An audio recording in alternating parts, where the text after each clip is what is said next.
The Black Cat by Edgar Allan Poe. For the most wild, yet most homely narrative which I am about to pen, I neither expect nor solicit belief. Mad, indeed, would I be to expect it, in a case where my very senses reject their own evidence. Yet mad am I not, and very surely do I not dream. But tomorrow I die, and today I would unburthen my soul.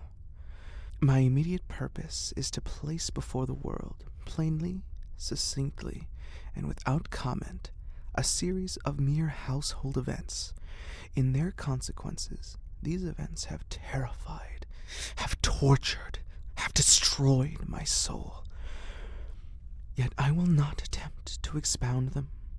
To me, they have presented little but horror. To many they will seem less terrible than Baroque's. Hereafter, perhaps, some intellect may be found which will reduce my phantasm to the commonplace. Some intellect more calm, more logical, and far less excitable than my own, which will perceive, in the circumstances I detail with awe, nothing more than an ordinary succession of very natural causes and effects. From my fancy, I was noted for the docility and humanity of my disposition. My tenderness of heart was even so conspicuous as to make me the jest of my companions. I was especially fond of animals, and was indulged by my parents with a great variety of pets. With these I spent most of my time, and never was so happy as when feeding and caressing them. This peculiarity of character grew with my growth, and in my manhood I derived from it one of my principal sources of pleasure. To those who have cherished an affection for a faithful and sagacious dog, I need hardly be at the trouble of explaining the nature of the intensity of the gratification thus derivable. There is something in the unselfish and self-sacrificing love of a brute which goes directly to the heart of man, and who has had frequent occasion to test the paltry friendship and gossamer fidelity of mere man. I married early, and was happy to find in my wife a disposition not uncongenial with my own. Observing my partiality for domestic pets, she lost no opportunity of procuring those of the most agreeable kind. We had birds, goldfish, a fine dog, rabbits, a small monkey, and a cat. This latter was a remarkably large and beautiful animal, entirely black, and sagacious to an astonishing degree. In speaking of his intelligence, my wife, who at heart was not a little tinctured with superstition, made frequent allusion to the ancient popular notion, which regarded all black cats as witches in disguise. Not that she was ever serious upon this point, and I mention the matter at all for no better reason than it happens just now to be remembered. Pluto, this was the cat's name, was my favorite pet and playmate. I alone fed him, and he attended me wherever I went about the house. It was even with difficulty that I could prevent him from following me through the streets. Our friendship lasted in this manner for several years, during which my general temperament and character, through the instrumentality of the fiend intemperance, had, I blush to confess, experienced a radical alteration for the worse. I grew, day by day, more moody, more irritable, more regardless of the feelings of others. I suffered myself to use intemperate language to my wife. At length I even offered her personal violence. My pets, of course, were made to feel the change in my disposition. I not only neglected, but ill-used them. For Pluto, however, I still retained sufficient regard to restrain me from maltreating him, as I made no scruple of maltreating the rabbits, the monkey, or even the dog. when by accident or through affection they came in my way. But my disease grew upon me, for what disease is like alcohol? And at length even Pluto, who is now becoming old and consequently somewhat peevish, even Pluto began to experience the effects of my ill temper. One night, returning home much intoxicated from one of my many haunts about town, I fancied that the cat avoided my presence. I seized him, when in his fright at my violence he inflicted a slight wound upon my hand with his teeth. The fury of a demon instantly possessed me. I knew myself no longer. My original soul seemed at once to take its flight from my body, and a more fiendish malevolence, gin-nurtured, thrilled every fiber of my frame. I took from my waistcoat pocket a penknife, opened it, grasped the poor beast by the throat, and deliberately cut one of its eyes from the socket. I blush, I burn, I shudder, while I pen the damnable atrocity. When reason returned with the morning, when I had slept off the fumes of the night's debauch, I experienced a sentiment half of horror, half of remorse for the crime of which I had been guilty. But it was, at best, a feeble and equivocal feeling, and the soul remained untouched.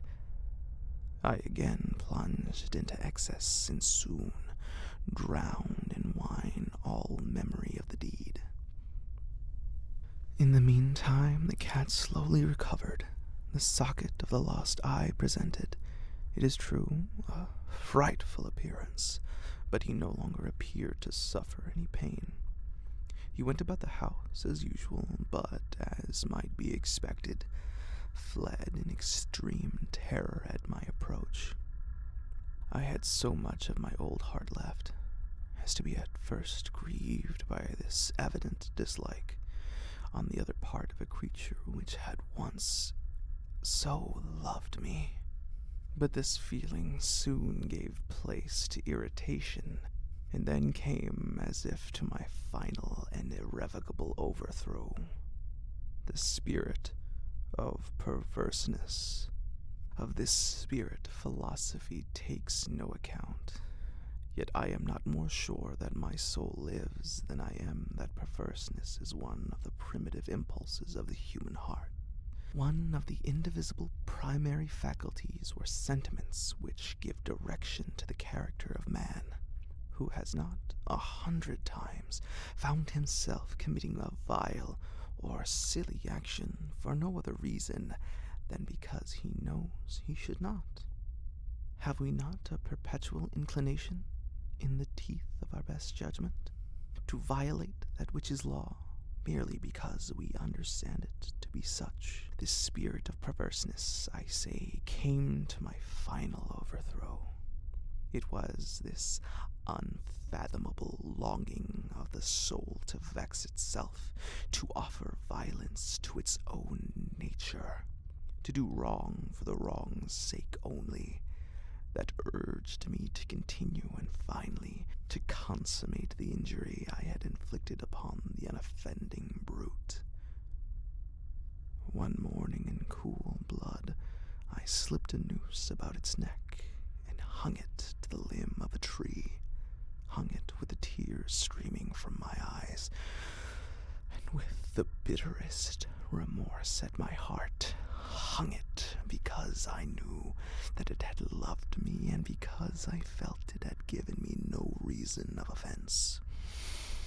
Hung it because I knew that in doing so I was committing a sin, a deadly sin that would so jeopardize my immortal soul as to place it, if such a place were possible, even beyond the reach of the infinite mercy of the most merciful and most terrible God. On the night of the day on which this cruel deed was done, I was aroused from sleep by the cry of fire. The curtains of my bed were in flame. The whole house was blazing. It was with great difficulty that my wife, a servant, and myself made our escape from the conflagration. The destruction was complete. My entire worldly wealth was swallowed up, and I resigned myself thenceforward to despair. I am above the weakness of seeking to establish a sequence of cause and effect between the disaster and the atrocity, but I am detailing a chain of facts and wish not to leave even a possible link imperfect. On the day succeeding the fire, I visited the ruins. The walls, with one exception, had fallen in. This exception was found in a compartment wall, not very thick, which stood about the middle of the house and against which had rested the head of my bed. The plastering had here, in great measure, resisted the action of the fire, a fact which I attributed to its having been recently spread. About this wall a dense crowd were collected, and many persons seemed to be examining a particular portion of it with a very minute and eager attention. The words strange, singular, and other similar expressions excited my curiosity. I approached and saw, as if graven in bas-relief upon the white surface, the figure of a gigantic cat. The impression was given with an accuracy truly marvelous. There was a rope about the animal's neck. When I first beheld this apparition, for I could scarcely regard it as less, my wonder and terror were extreme, but at length a reflection came to my aid. The cat, I remembered, had been hung in a garden adjacent to the house.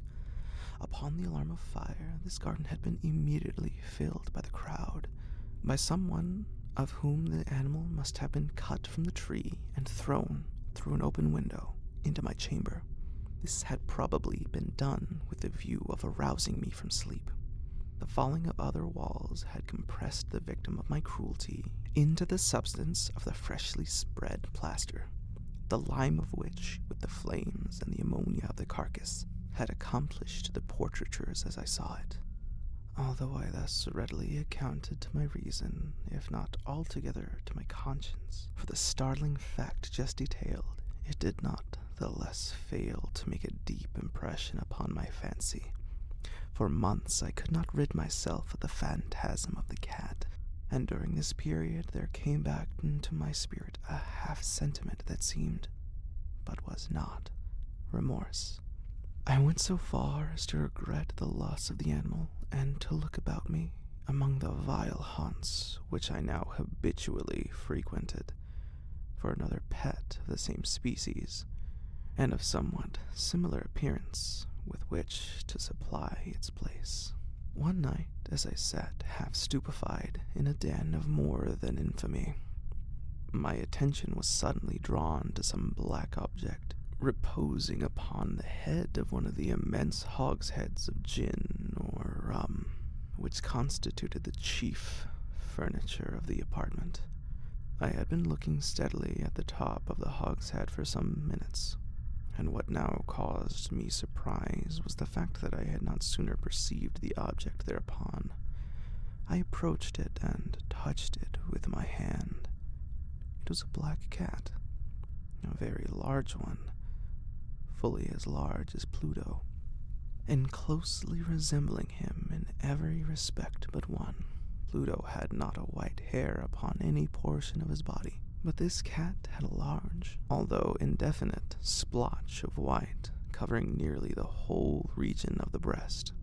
Upon my touching him, he immediately arose, purred loudly, rubbed against my hand, and appeared delighted with my notice. This, then, was the very creature of which I was in search. I at once offered to purchase it of the landlord, but this person made no claim to it, knew nothing of it, had never seen it before.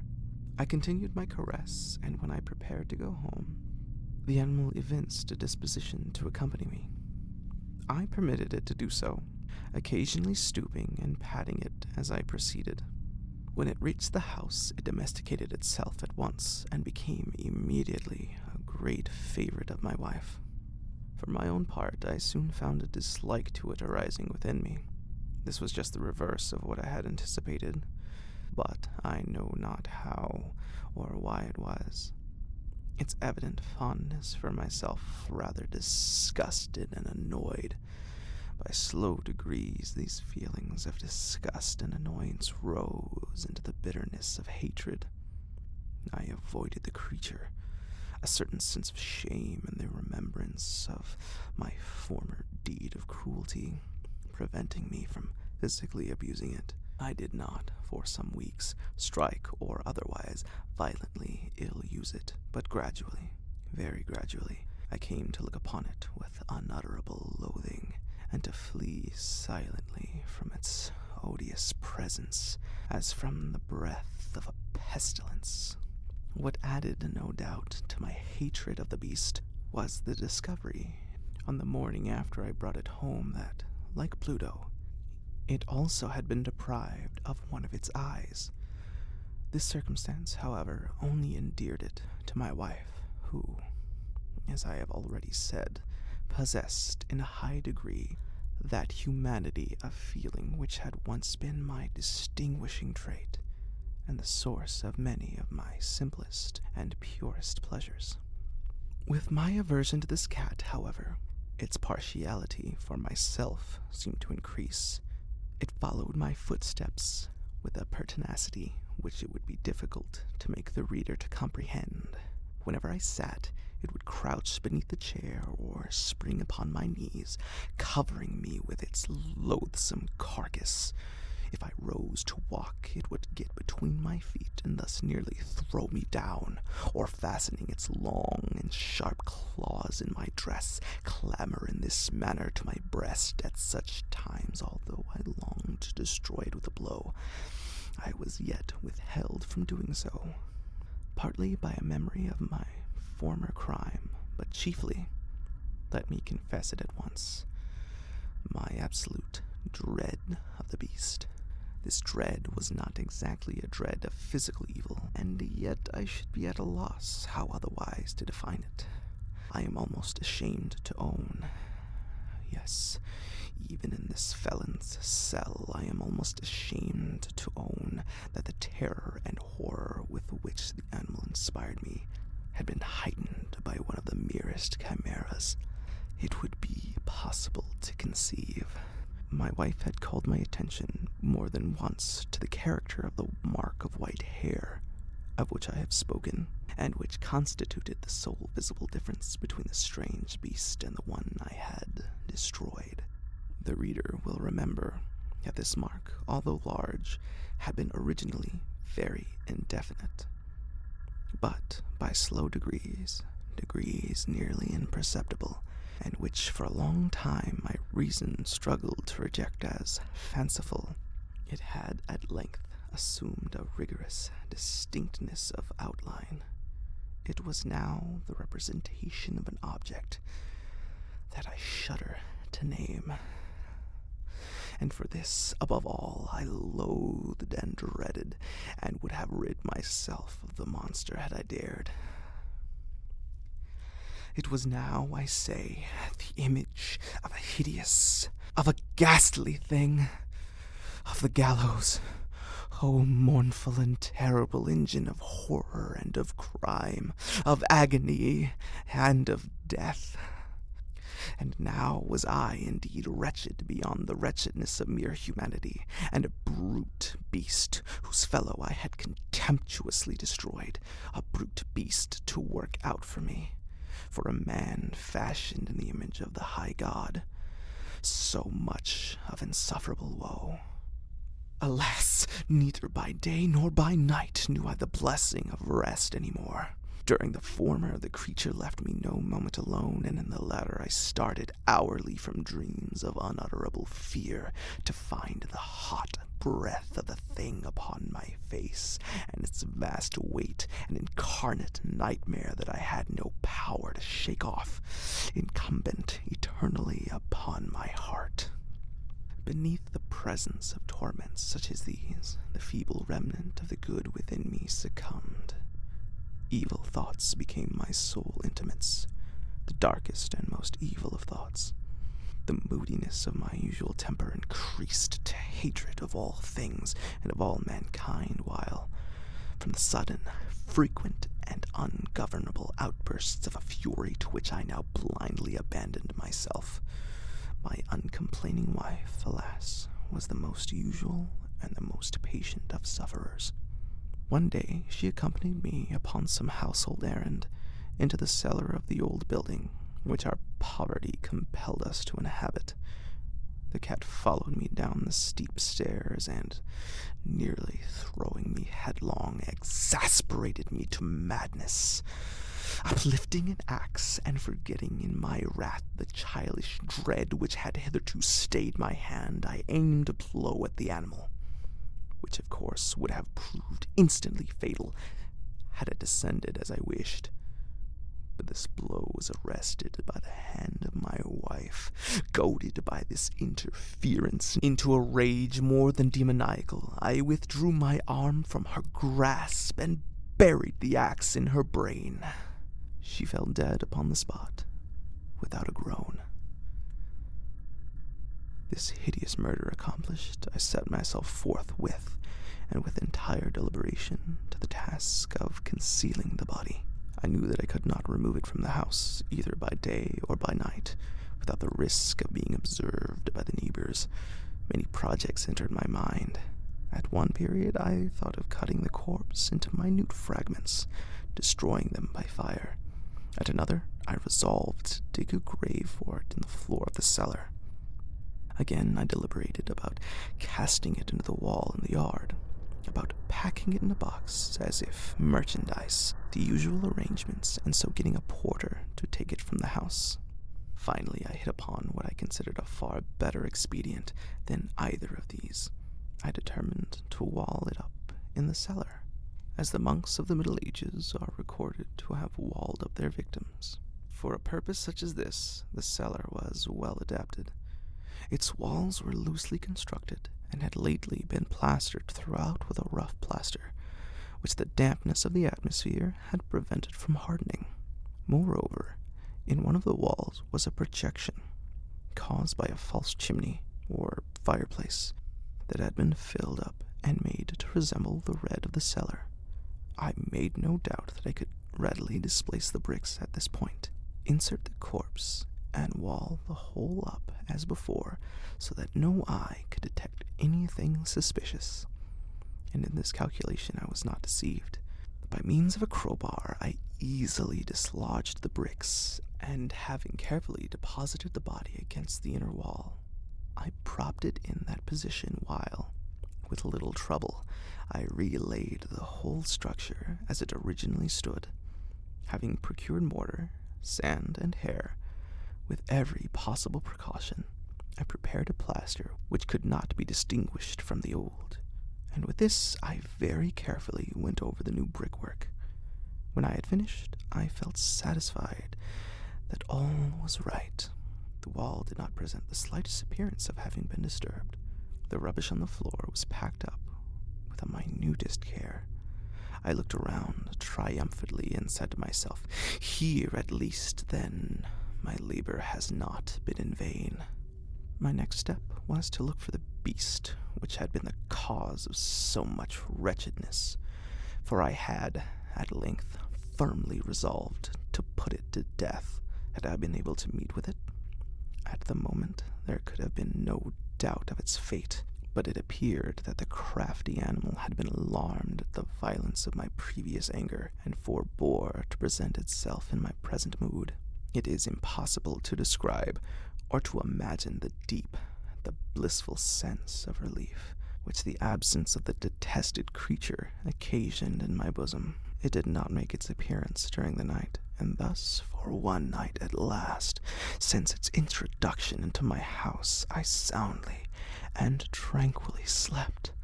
I slept, even with the burden of murder upon my soul. The second and the third day passed, and still my tormentor came not. Once again I breathed as a free man. The monster, in terror, had fled the premises forever. I should behold it no more. My happiness was supreme. The guilt of my dark deed disturbed me but little. Some few inquiries had been made, but these had been readily answered. Even a search had been instituted, but of course nothing was to be discovered. I looked upon my future felicity as secured. Upon the 4th day of the assassination, a party of police came, very unexpectedly, into the house and proceeded again to make rigorous investigation of the premises. Secure, however, in the inscrutability of my place of concealment, I felt no embarrassment whatever. The officers bade me accompany them in their search. They left no nook or corner unexplored. At length, for the 3rd or 4th time, they descended into the cellar. I quivered not in a muscle. My heart beat calmly as that of one who slumbers in innocence. I walked the cellar from end to end, folded my arms upon my bosom, and roamed easily to and fro. The police were thoroughly satisfied and prepared to depart. The glee in my heart was too strong to be restrained. I burned to say if but one word by way of triumph, and to render doubly sure their assurance of my guiltlessness. "Gentlemen," I said at last, as the party ascended the steps, "I delight to have allayed your suspicions. I wish you all health and a little more courtesy. By the by, gentlemen, this is a very well-constructed house." In the rabid desire to say something easily, I scarcely knew what I uttered at all. "I may say an excellently well-constructed house. Are you going, gentlemen? These walls are solidly put together." And here, through the mere frenzy of bravado, I rapped heavily with a cane which I held in my hand upon the very portion of the brickwork behind which stood the corpse of the wife of my bosom. But may God shield and deliver me from the fangs of the arch-fiend. No sooner had the reverberation of my blows sunk into silence than I was answered by a voice from within the tomb. By a cry at first muffled and broken, like the sobbing of a child, and then quickly swelling into a long, loud, continuous scream, utterly anomalous and inhuman. A howl, a wailing shriek, half of horror and half of triumph, such as might have arisen only out of hell, conjointly from the throats of the damned in their agony and of the demons that exult in the damnation. Of my own thoughts it is folly to speak. Swooning, I staggered to the opposite wall. For one instant the party upon the stairs remained motionless, through extremity of terror and of awe. In the next, a dozen stout arms toiling at the wall. It fell bodily. The corpse, already greatly decayed and clotted with gore, stood erect before the eyes of the spectators. Upon its head, with a red extended mouth and solitary eye of fire, sat the hideous beast whose craft had seduced me into murder, and whose informing voice had consigned me to the hangman. I had walled the monster up within the tomb.